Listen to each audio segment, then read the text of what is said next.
जे आपण 17-18 वयात केलं पाहिजे ते आपण 17-18 मध्ये करत नाही, आणि जे आपण 25-26 मध्ये केलं पाहिजे ते 25-26 मध्ये करत नाही.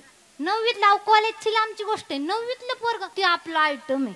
अरे काय कुठं चाललाय जमाना. पत्ता तब तक सलामत है जब तक वो पेड़ से जुड़ा है. पत्ता तब तक सलामत है जब तक वो पेड़ से जुड़ा है. पत्थर तब तक सलामत है जब तक वो पर्वत से जुड़ा है. पत्थर तब तक सलामत है जब तक वो पर्वत से जुड़ा है, और इंसान तब तक सलामत है जब तक वो अपने माँ बाप से जुड़ा है. तेवढे वर करा आणि देवाचं नामस्मरण घ्या. हात खाली कराय कुणाला सांगायला लागलं का? असा आपला परमार्थ आहे.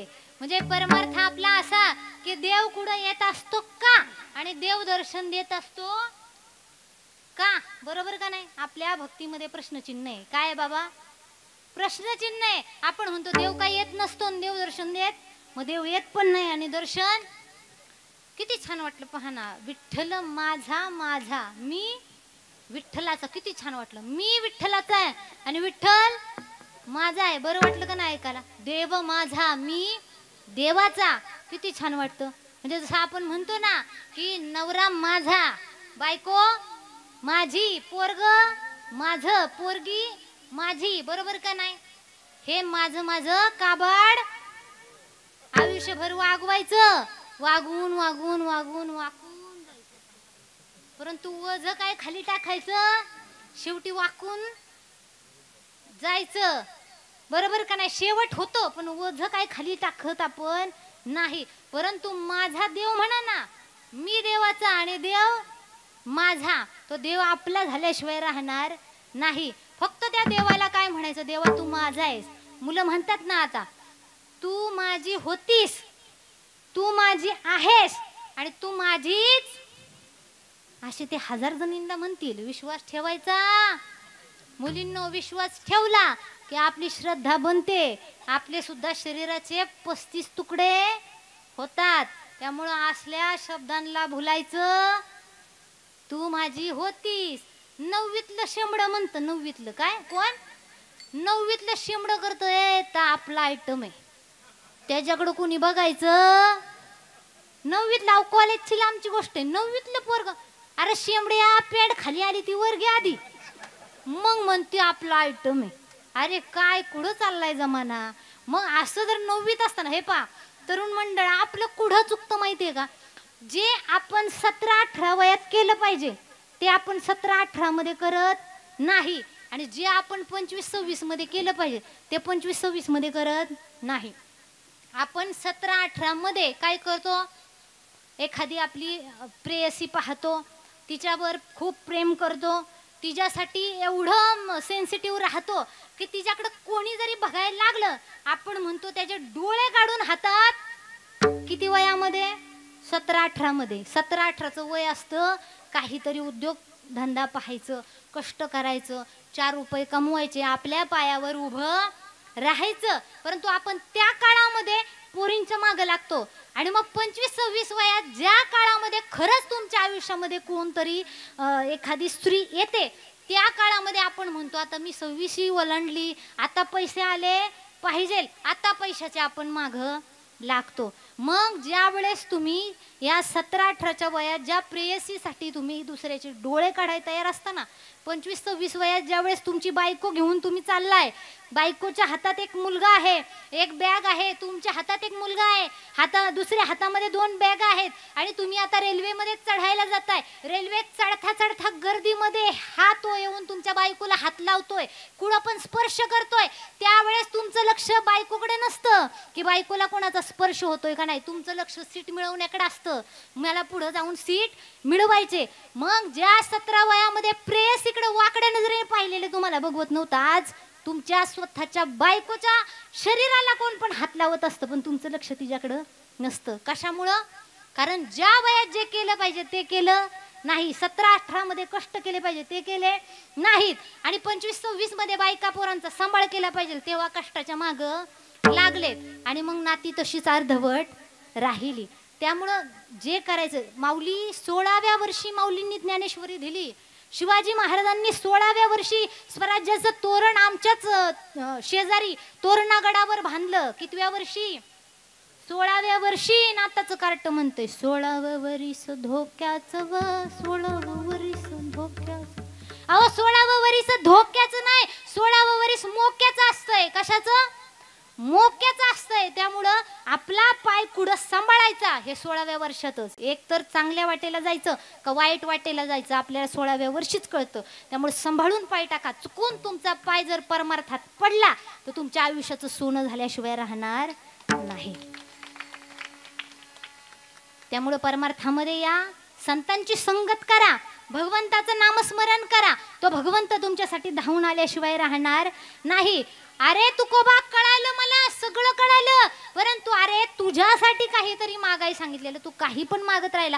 देवा बास, एवढंच पाहिजे मला, तुझा दास बनवून ठेव, तुझं नामस्मरण मुखातून निघू दे, पण ते नामस्मरण घेता घेता पंढरीची वारी करू दे, संतांचा संग लाभू दे, आणि द्यायचंच ना अजून एक मागणं दे. अभंगाचं 4थं चरण. चंद्रभागे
शेवट मागणं मागतात की चंद्रभागे स्नान. देवा शेवटचं एक मागणं राहिलं.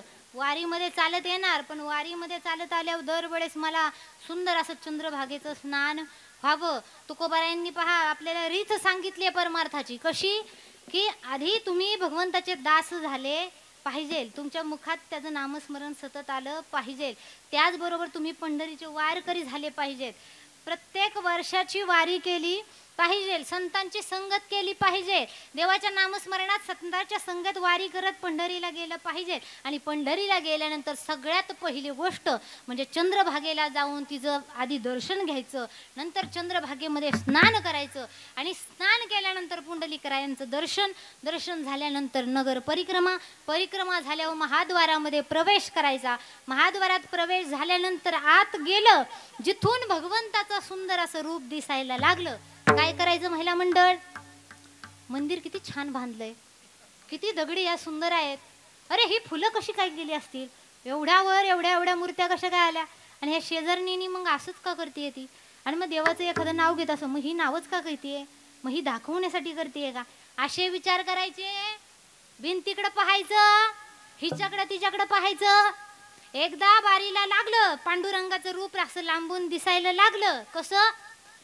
पांडुरंग कांती दिव्य तेज झळकती, रत्न कीड फाकती प्रभा, अगणित लावण्य तेज पुंजळले, नवर्ण वेठेची शोभा, कानोडा विठ्ठलू करनाट चंद्रभागे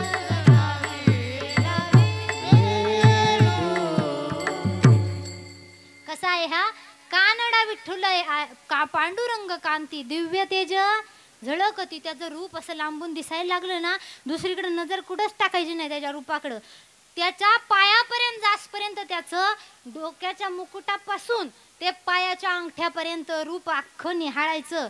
त्याचं रूप आपल्या डोळ्यामध्ये बसवायचं आणि समोर गेलं ज्यावेळेस पूर्ण रूप त्याचं पाहू, डोळ्यामध्ये साठवू, त्यावेळेस त्याच्या चरणावर मस्तक ठेवायचं. आपण हे ते पाहत जातो. जवळ गेलं डोकं ठेवणार तेवढ्यामध्ये तो काय गार्ड असतो, गार्ड मध्ये जरा पुढं गेलो की गेलो. त्या पांडुरंगाचं तोंड पण आपण पाहत. मग पंढरपूरला जाऊन उपयोग, 4 दिवस बारीला उभं राहून उपयोग नाही. त्यामुळे थोडेसे नियम पाळावे लागतात. गेलं की बाबा तिथं महाद्वारात गरुड खांबा असतो, गरुड खांबाला कडकडून मिठी मारायची असते. गरुड हनुमंत पुढे, गरुड दुसरे तिसरे कोणी नाहीत. कोण आहेत? हनुमंतराया आहेत. त्यामुळे जिथं भगवंत तिथं हनुमंतराया असणारच. त्यामुळे त्यांचं पण दर्शन आधी घ्यायचं, नंतर भगवंताचं घ्यायचं. आणि अशी वारी माझ्या आयुष्यामध्ये दे, मला तुझा दास बनवून ठेव. बाकी काही नको रे देवा. तो संसार नको, त्या संसारातले पैसे अडके जमीन जुमला काही मला नको, बायका नको, पोरं नको, मला काही नको. कोण म्हणतंय? हा नाही तर म्हणताल तू म्हणतेस काय? नाही मी तुम्हाला पण म्हणणार नाही, मी माझं पण सोडणार. आपलं आपल्याला प्यारं असतं ना, पण ते धरून हे करायचं. बरोबर का नाही? आले का नाही? माझं पण गोंडस पोरग सोडून एवढं लांब आले का नाही मी? कशासाठी?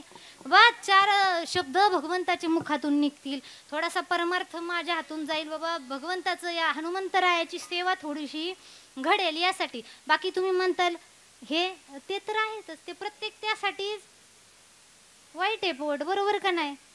पोटासाठी हा सगळेच करतात, आम्ही पण तेच करतोय. परंतु आमचं पोट छोटं आहे, आमचं पोट मोठं नाही. त्यामुळे ह्या भगवंताचं नामस्मरण करा. बाकी तुकोबाराय म्हणतात आयुष्यात दुसरं काही केलं नाही तरी चालेल, त्या देवाला आपलंसं केलं ना, आपुला तो एक देव करुणी घ्यावा, ते नेविन जीवा सुख नो हे. त्याच्याशिवाय आयुष्यामध्ये आपल्याला सुख होऊ शकत नाही. म्हणून भगवंता, अरे मला त्या संसारातलं काही नको. अरे पैशालाच जर किंमत असती महाराज, पैशालाच जर किंमत असती तर मला सांगा, 5-10 हजाराचं पैंजण पायामध्ये घातलं जातं. किती? 5-10 हजाराचं पैंजण पायात घातलं जातं आणि काही पैशांची टिकली डोक्यावर लावली जाते. जर पैशाला किंमत असते तर टिकली पायाला लावली गेली असती, पैंजण डोक्याला घातलं असतं. बरोबर का नाही? पैशाला किंमत नाही, किंमत तुमच्या कर्माला आहे. टिकलीचं कर्म जास्त आहे, महत्व तिला जास्त आहे, म्हणून तिला डोक्यावर धारण केलं, कुंकाला डोक्यावर धारण केलं जातं आणि पैंजण पायात घातलं जातं. त्यामुळं पैशामध्ये कोणाची किंमत करायची? पैशात करून, पैसा काय सगळ्यांकडंच असतो, परंतु बरोबर काय येणार? फक्त कर्म येणार. कारण कर्मरेषा टळे ना जगत जीवना नारायणा. देवाला सुद्धा कर्म चुकलं नाही, त्यामुळं आपल्याला चुकू शकत नाही. त्याचबरोबर सगळ्यात महत्त्वाचं सुखी होण्याचा जर कोणता मार्ग असेल तर तो म्हणजे आईवडिलांची सेवा करायची. कारण त्याचा मेवा आपल्या आयुष्यामध्ये अपकार करून उपकार करणारे फक्त आईवडील असतात. पहा, दुसरा आपल्या हिताचा कोणीच विचार करत नाही. म्हणून म्हणतात ना, पत्ता तब तक सलामत है जब तक वो पेड़ से जुड़ा है. पत्ता तब तक सलामत है जब तक वो पेड़ से जुड़ा है. पत्थर तब तक सलामत है जब तक वो पर्वत से जुड़ा है. पत्थर तब तक सलामत है जब तक वो पर्वत से जुड़ा है और इंसान तब तक सलामत है जब तक वो अपने माँ बाप से जुड़ा है. त्यामुळं कायमस्वरूपी आईवडिलांची सेवा करा. कारण आईसारखे दैवत या जगतामध्ये नाही. एकदा का आई आणि वडील आपल्या आयुष्यातून गेले ना, आपल्या आयुष्यातला सुखाचा समुद्र आटतो. संपलं सुख आपल्या आयुष्यातलं, संपलं माहेर संपलं. माहेरला चप्पल काढाय सुद्धा महिला मंडळ आपल्याला जागा राहत नाही एकदा आई गेली की. त्यामुळे आई वडील आहे तोपर्यंत त्यांचं सेवा करा. कारण सकळ तीर्थाची धुरे जे एक माता पितरे त्या सेवेसे कीर शरीरे लोन कीजे. ओवाळून हे शरीर आपण त्यांच्या सेवेसाठी टाकलं पाहिजे. त्यामुळे भगवंताचं नामस्मरण करा. जसं तुकोबारायांनी सांगितले तसं त्याचे दास व्हा.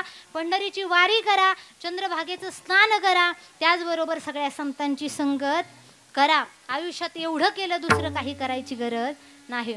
या सुंदर वातावरणामध्ये आपल्या पाटण या गावामध्ये या अखंड हरिनाम सप्ताहातली आज 7व्या दिवसाचं मला या ठिकाणी जागरपर मागणीपर या ठिकाणी कीर्तन माझ्यासारख्या अज्ञानी बालिकेकडे दिली. खरं पाहता सगळेच तुम्ही ज्ञानी जन या ठिकाणी बसलेत. आमचे या ठिकाणी गजानन बाबा खरंच ज्ञानी यांचे शिरोमणी एक प्रकारचे आहेत ते, आणि ते स्वतः येऊन समोर बसलेत. त्यांच्यासमोर मी काहीतरी अभंगावर बोलावं एवढा माझा अधिकार नाही. परंतु जे काही जर चुकलं असेल बाबा तर आपली मुलगी म्हणून माफ करा. जे चांगलं असेल त्याविषयी शाबासकी द्यायलाच अशी अपेक्षा व्यक्त करते. सुंदर नियोजन केलंय. सगळ्या माता मौल्या पुरुष वर्ग शांत चित्ताने ऐकलं. त्यामुळं जे जे काही या ठिकाणी आलेत मंडपात बसले सगळ्यांसाठी जोरदार टाळ्या. जे मंडपाच्या बाहेर बसले त्यांच्यासाठी पण जोरदार. जे घरामध्ये बसून ऐकताय त्यांच्यासाठी पण जोरदार. आणि जे घरात झोपून ऐकतात त्यांच्यासाठी डबल टाळ्या. जड होतं माणसाला, येवत नाही, वय झालेलं असतं, बरोबर आहे का नाही. सुंदर अशा आमच्या विनेकरी ताई आहेत. सुंदर आमची जोग महाराज शिक्षण संस्थेतली मुलं आहेत. सगळ्या टाळकऱ्यांसाठी एकदा जोरदार टाळ्या होऊ द्या. महिला मंडळ खरंच चांगली गोष्ट आहे. दरवर्षी जरी पुरुषाचं कीर्तन असेल तरी एका बाजूला टाळ घेऊन उभं राहत जा. टाळ वाजवायला कुणालाच मनाई नाही. त्यामुळं टाळ वाजवत राहा, नामस्मरण करत राहा. सुंदर असे या ठिकाणी गंधर्व वृंद या ठिकाणी गायक मंडळी आहेत. सुंदर साथ केली आपण सगळ्यांनी. माझं पण थोडंसं मुडकं तुडकं सांभाळून तुम्ही घेतलं. त्यामुळं सगळ्यांना खूप खूप आभारी आहे सगळ्यांची. या ठिकाणी सगळेच आमचे मग गायक वर्ग आणि वादक महाराज या पेटी मास्तर सगळ्यांसाठी जोरदार टाळ्या होऊ द्या. सुंदर असं बाबा या ठिकाणी वाजवायला आले. त्यांचं सुरुवातीला नाव नाही घेतलं. आता जर आभार मानलं नाही तर माझ्याकडे बघतात बघा कसं. सगळ्यांचं नाव घेतलंच, मलाच ठेवली का तशी. हा, सुंदर अशी साथ दिली बाबा. तुमच्या पण चरणावर नतमस्तक होते. आमचे सुंदर असे चोपदार बाबा या ठिकाणी त्यांच्या चरणावर नतमस्तक होते. आमचे तरुण मंडळ सुद्धा या ठिकाणी आलंय बसलंय. त्यांच्या सगळ्यांच्या चरणावर नतमस्तक होते. चंद्रभागे